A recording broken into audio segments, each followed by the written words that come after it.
আল্লাহ আমার রব, এই রবি আমার সব।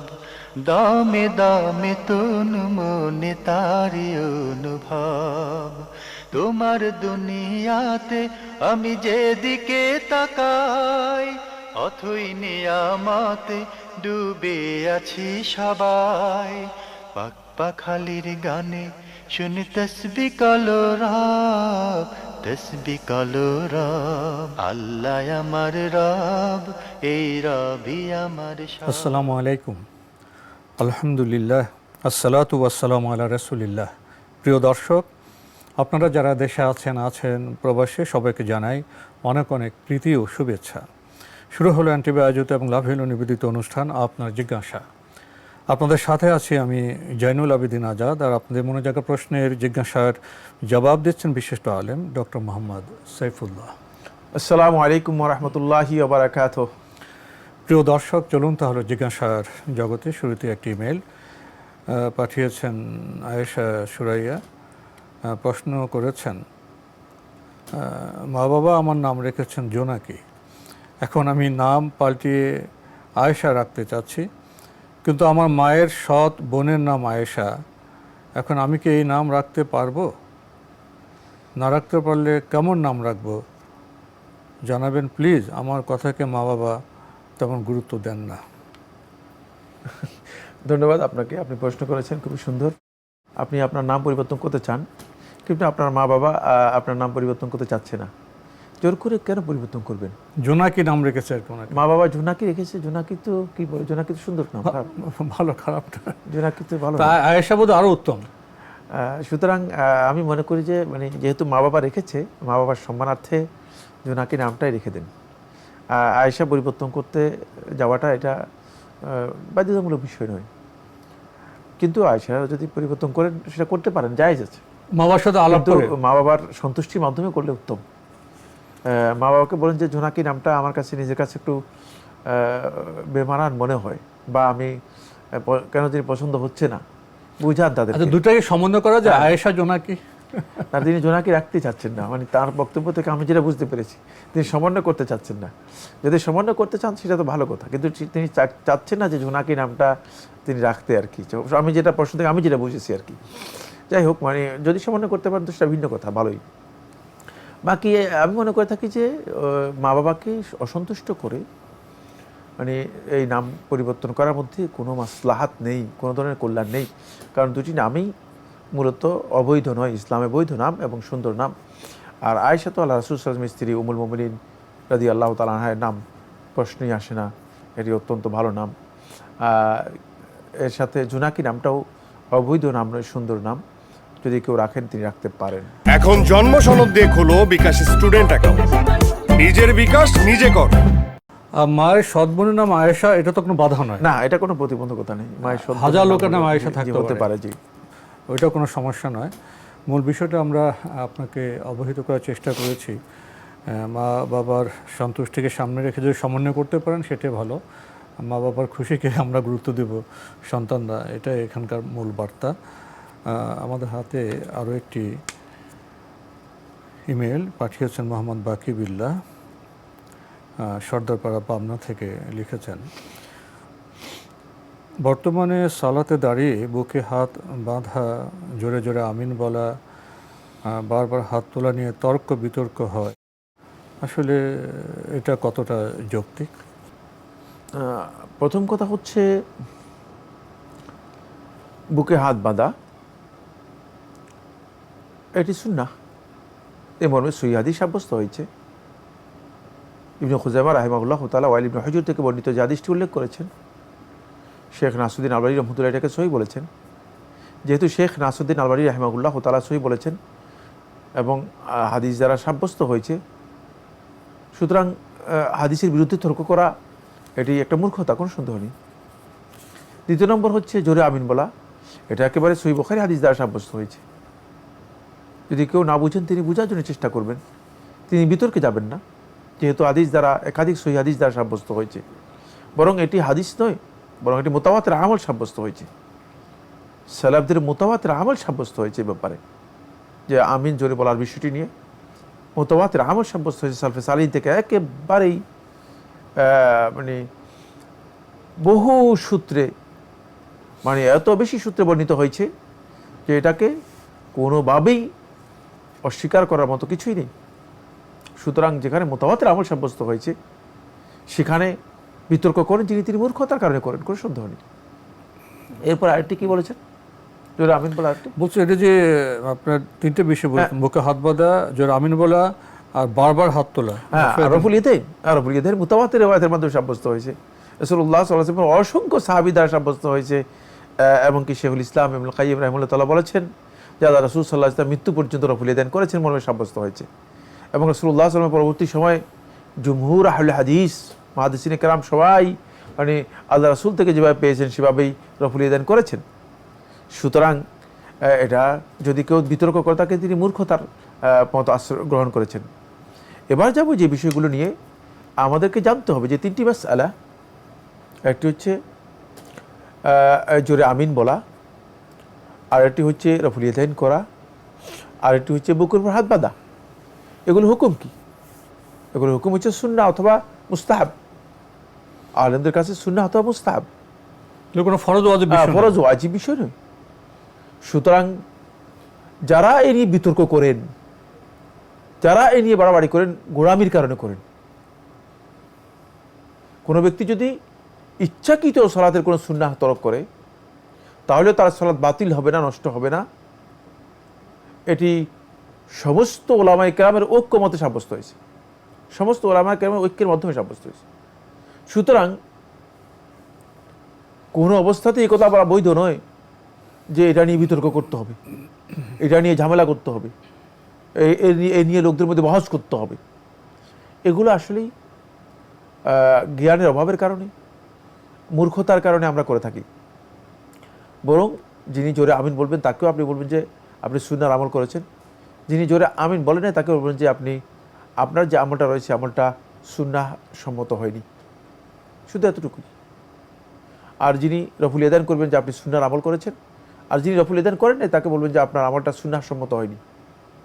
কিন্তু এর অতিরিক্ত বাড়াবাড়ি করার কোনো প্রয়োজন নেই। সুন্নাহ সম্মত আমল না করলে যে তার সালাত বাতিল হয়ে যাবে, তার সালাত হবে না, এই বক্তব্য সঠিক নয়। আর যেহেতু আমাদের এই বাংলাদেশের মতো মানে এই ধরনের জনপদগুলোতে রফুল ইয়েদাইন না করা, জোরে আমিন না বলা এবং বুকের উপর হাত না বাঁধা, এই কাজগুলো মূলত তারা এই জন্য করেন যে যেহেতু ফিকহি ইখতিলাফ রয়েছে, তারা হানাফি ফিকহকে অনুসরণ করে থাকেন। হানাফি ফিকহের মধ্যে এই মর্মে বক্তব্য রয়েছে এবং হানাফি ফিকহের ওলামায়ে কেরাম এই বক্তব্যটাকে তারা তারজিহ দিয়েছেন। তারা বুকের উপর হাত বাঁধাকে তারজিহ দেন নাই, নাভির নিচে হাত বাঁধাকে তারজিহ দিয়েছেন, অগ্রাধিকার দিয়েছেন। তারা রফুল ইয়েদাইনকে অগ্রাধিকার না দিয়ে আদম ও রফুল ইয়েদাইন না করাকে অগ্রাধিকার দিয়েছেন। তারা এটাকে কয় আমিন জোরে না বলাকে অগ্রাধিকার দিয়েছেন। ফলে এই অঞ্চলের মানুষগুলো এইভাবেই আমল করে। যেহেতু ইজতিহাদ নির্ভর একটি আমল রয়েছে, আলেমদের ইজতিহাদ রয়েছে, সেই ক্ষেত্রে কোনো ব্যক্তির জন্য এটা নিয়ে তিরস্কার করা, নিন্দা করা এটি সঙ্গত নয়। শুধু এতটুকু বলা যেতে পারে যে তাহকিক অনুযায়ী হাদিসের পর্যালোচনা এবং দলিলের ভিত্তিতে আপনার এই কাজটি সুন্নাহ সম্মত নয়। এছাড়া অতিরিক্ত বাড়াবাড়ি করা, যেহেতু একটা ইজতিহাদকে নির্ভর করে আমল করছে, অতিরিক্ত বাড়াবাড়ি করা এবং এই কথা বলা যে আপনার সালাত বাতিল হয়ে যাবে, বাতিল হওয়ার কথা বলতে পারেন না, এই কথা বলার কোনো সুযোগ নেই। এবং এ নিয়ে বাড়াবাড়ি করা মোটেও সঙ্গত নয়, উচিত নয়। কারা করে থাকে? যাদের মধ্যে গোড়ামি রয়েছে, যাদের মধ্যে আসলে মূর্খতা রয়েছে। 3 নম্বর হচ্ছে ওই সমস্ত ব্যক্তি যারা আসলে একেবারেই কম জানে, যাদের জানাটা খুব এর মধ্যে সীমাবদ্ধ, হয়তো এই 3-4টা মাসালার মধ্যে সীমাবদ্ধ, অথবা যাদের মধ্যে চেতনাগত দিক থেকে মানে একটু সংকীর্ণতা, বর্ণবাদী চিন্তাধারা, বর্ণবাদী চিন্তাধারা রয়েছে, সংকীর্ণতা রয়েছে, সাম্প্রদায়িক চিন্তাধারা রয়েছে, তাদের মধ্যে এই ধরনের বিষয়গুলো বেশি কাজ করে থাকে। এক্ষেত্রে আমাদেরকে একটু ওয়াইড হওয়া উচিত।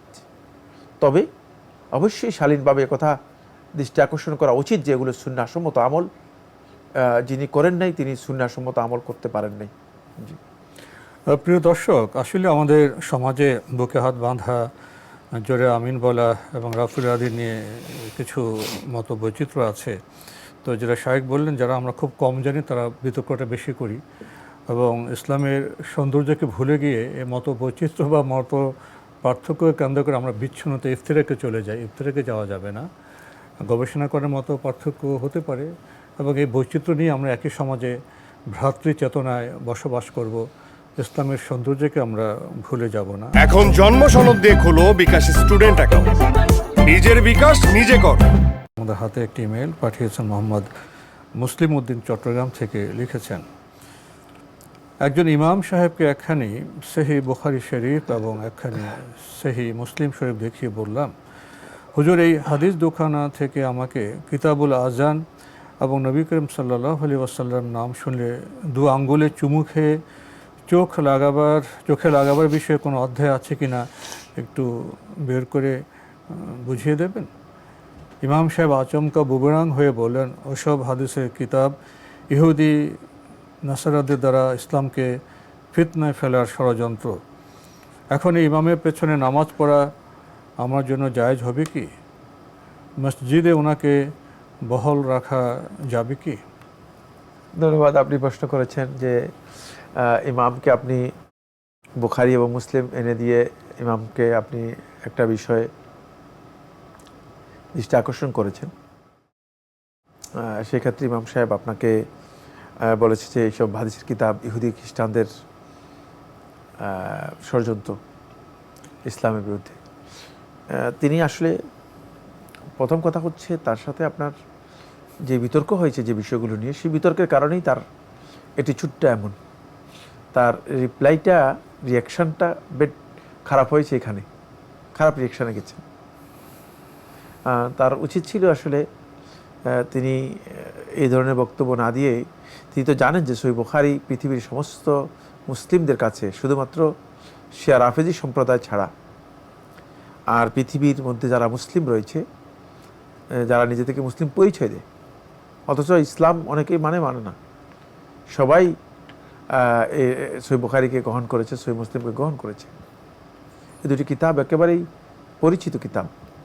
তো সুতরাং তিনি যে কথা বলেছেন এটা এই বক্তব্য মোটেও শুদ্ধ নয়। বাকি এই বক্তব্যের কারণে তার পেছনে সালাত আদায় করা বৈধ হবে না, এই কথাও শুদ্ধ নয়। উনি তো রেগে গিয়ে বলেছেন, আসলে কি উনি মনে করেন বুখারী এবং মুসলিম উনি রেগে গিয়েছেন যেহেতু হয়তো এটি ছুটটা তার ভালো ছিল না। মানে বুখারী মুসলিমকে অস্বীকার করার জন্য নয়, বরং এই ব্যক্তির এটি ছুটকে রেগে গিয়ে উনি মানে এর যেই এটাকে বলা হয়, তাকে আরবিতে বলা হয় তাকে এর যে রিয়াকশনের জন্য অ্যান্টি রিয়াকশনে গিয়ে এই ভুল কথা বলেছেন। ফলে এই রিয়াকশন আর অ্যান্টি রিয়াকশন এগুলো আসলে ইসলামের কাজ নয়। এগুলো যাদের গবেষণা, পড়ালেখা, জ্ঞানের গভীরতার অভাব আছে তারাই করে থাকে। এবং আপনি যে পদ্ধতি অনুসরণ করেছেন সেই পদ্ধতিও সঠিক নয়। এটা কি মানে হার জিতের বিষয় চলে আসে, এখানে অহংযোগ হয়ে যায়। মানে উনি তার অবস্থানটা কি সেটাও জানতে হবে। আর এখন আপনি বলেছেন যে ইমাম সাহেবকে এখানে বহাল রাখা জায়েজ কিনা। ইমাম যদি মানে এর চেয়ে ভালো কোনো ইমাম পাওয়া যায় তাহলে এই ইমামকে বহাল না রেখে অন্য ইমাম নেবেন, সেটা আরও জ্ঞানী ইমাম নিতে পারেন। কারণ যদি কর্তৃপক্ষ মনে করে যে ইমামের জানাশোনার অভাব আছে, জ্ঞানের কমতি আছে, তাহলে অন্য ইমাম নিতে পারে, এটা কোনো বিষয় না। বাকি মানে এই ইমামের পেছনে শুধুমাত্র এই বক্তব্যের কারণে মানে সে কাফের হয়ে গিয়েছে, এই বক্তব্যের কারণে সে দিন থেকে খারিজ হয়ে গিয়েছে, এই বক্তব্যের কারণে সে মানে ইসলামের দুশ্মন হয়ে গিয়েছে, এই ধরনের ধারণা করা মোটেও উচিত নয়। একটা ভুল বক্তব্য দিয়েছেন যেটা তার জন্য মোটেও উচিত হয়নি। এক্ষেত্রে তার পেছনে সালাত আদায় করা জায়েজ, যদি আপনি মনে করেন সালাত আদায় করতে পারেন। আর যদি দেখেন যে না তার পেছনে আপনি সালাত আদায় করবেন না, তাহলে আপনি সালাত আদায় করবেন যেখানে ভালো ইমাম পাওয়া যায়, আরও যোগ্য ইমাম পাওয়া যায়, সেখানে আপনি সালাত আদায় করবেন, আপনার জন্য বৈধ। আরও লিখেছেন, নবী করিম সাল্লাল্লাহু আলাইহি ওয়াসাল্লাম হযরত বিলাল রাদিয়াল্লাহু তাআলা আনহুকে আজান দেওয়া শিক্ষা দিলেন, তারপর বললেন দরুদ পড়ার জন্য, তারপর বললেন দোয়া পড়ার জন্য। এখন বর্তমানে এক শ্রেণীর মোল্লারা আজানে পূর্বে সালাতুস সালাম নামে অদ্ভুত এক দরুদ পড়া শুরু করেছেন। এসব কাণ্ড কি জায়েজ? ধন্যবাদ। না, এটি একেবারেই বেদাত, আজানকে বিকৃত করার শামিল। যারা করছেন তারা ইসলাম সম্পর্কে একেবারেই জানেন না।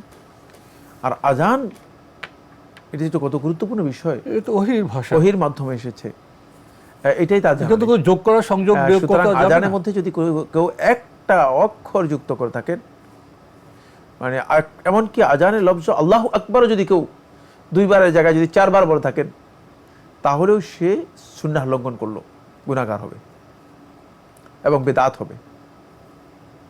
সুন্নাহ লঙ্ঘন করলো, গুনাহগার হবে এবং এই কাজটি বেদাত হবে।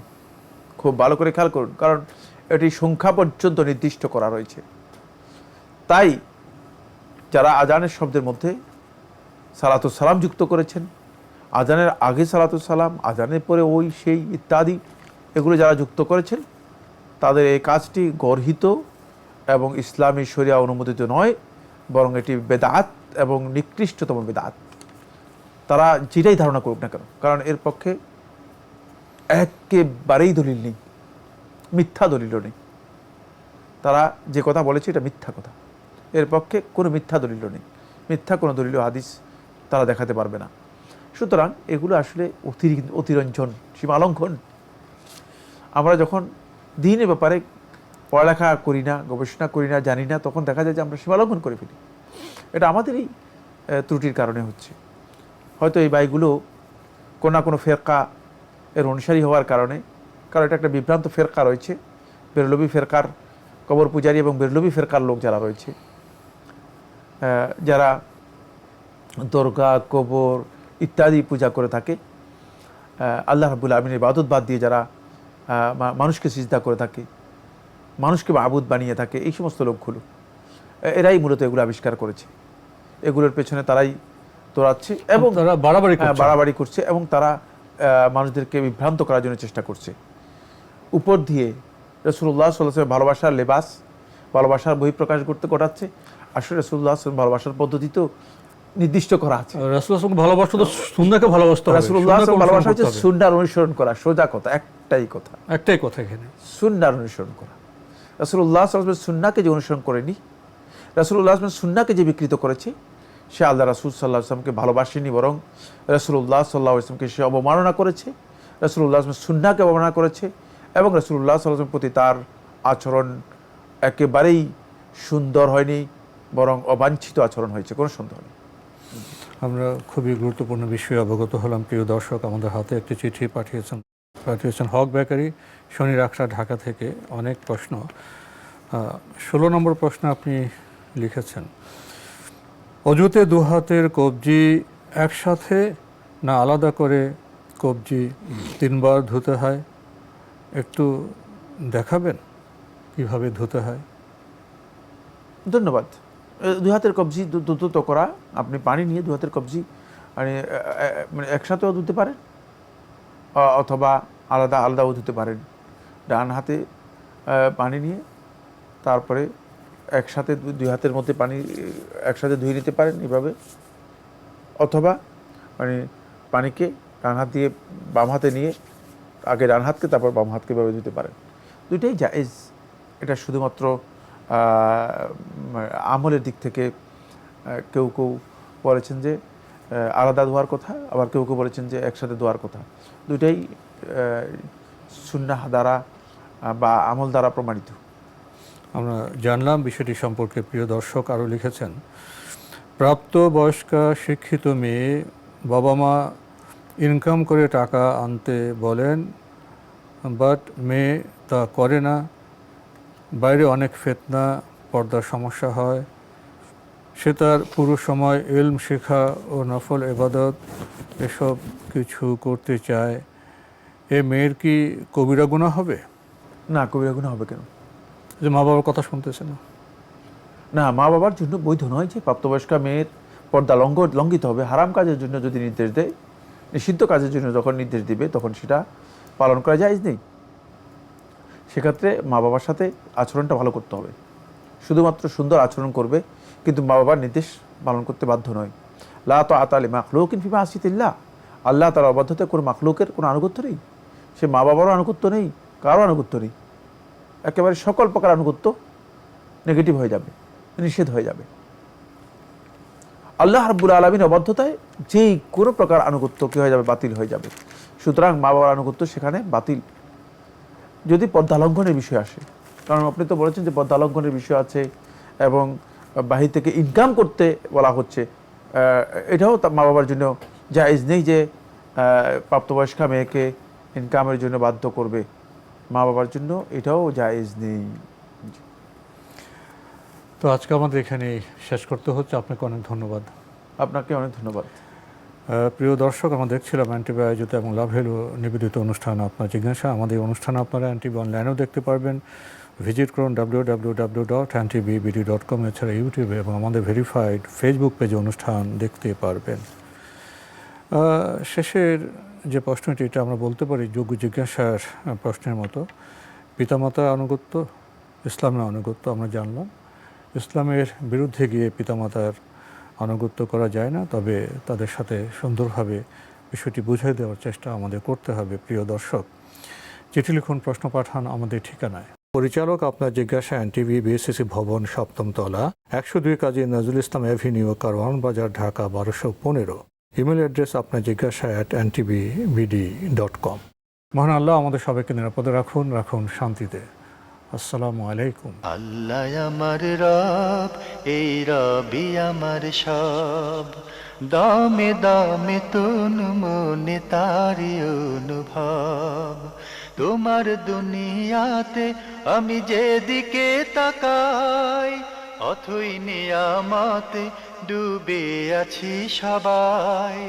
পাক পাখালির গানে শুনি তসবি কলো রব, তসবি কলো রব। আল্লাহ আমার রব, এই রবি আমার সব।